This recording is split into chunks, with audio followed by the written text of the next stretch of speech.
In my early work, virtually all of the works were smaller than life size, probably for a number of reasons. One being practical. It was, early days, and my resources were limited. But beyond that, the works all were very sustained studies with the model, so we spent a lot of time. And I think that relationship, probably the lack of resources, and also a kind of this sort of idea of wanting to do work that was spoke more to kind of the individual rather than to, say, some kind of grand sculptural tradition, was the reason that they were smaller. Most of the new works, by contrast, are larger, and I think that has a lot to do with the fact that about 10 or 15 years ago, my interest shifted quite, significantly, but maybe it'd be better to say I overlaid on my early process, which was based on direct observation. I've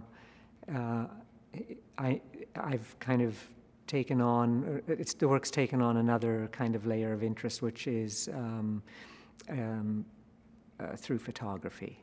And so now, rather than it being a question of who we are based on direct observation, my interest is more, who we are relative to the kind of environment we live in relative to kind of mass media.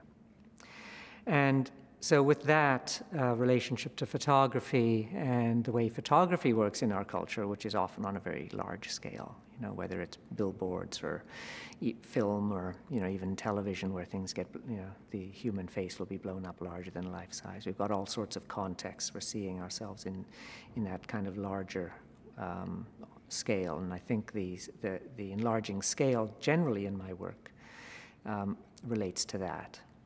One of the motivations for this project comes from the fact that more recently my interest has shifted towards digital 3D scanning technology, so both the scanning and the milling or reproduction of objects three-dimensionally through that kind of process.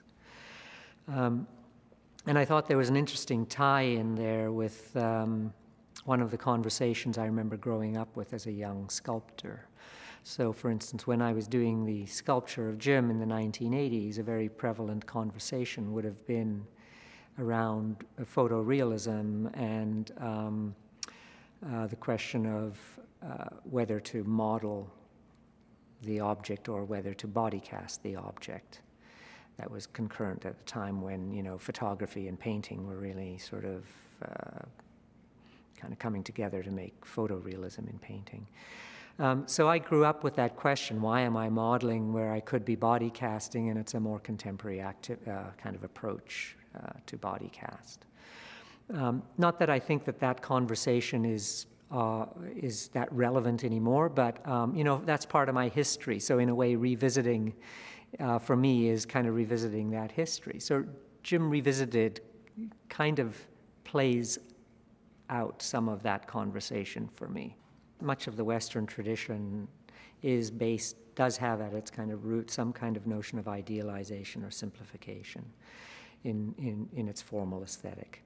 And that translates even into other forms within a kind of modernist context. And my interest was always in the other direction. There used to be this notion of that kind of specificity had to do with simplification, kind of distilling information.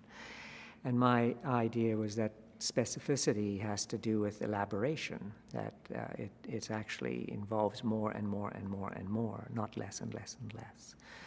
And so my exploration's always been in that direction. So, the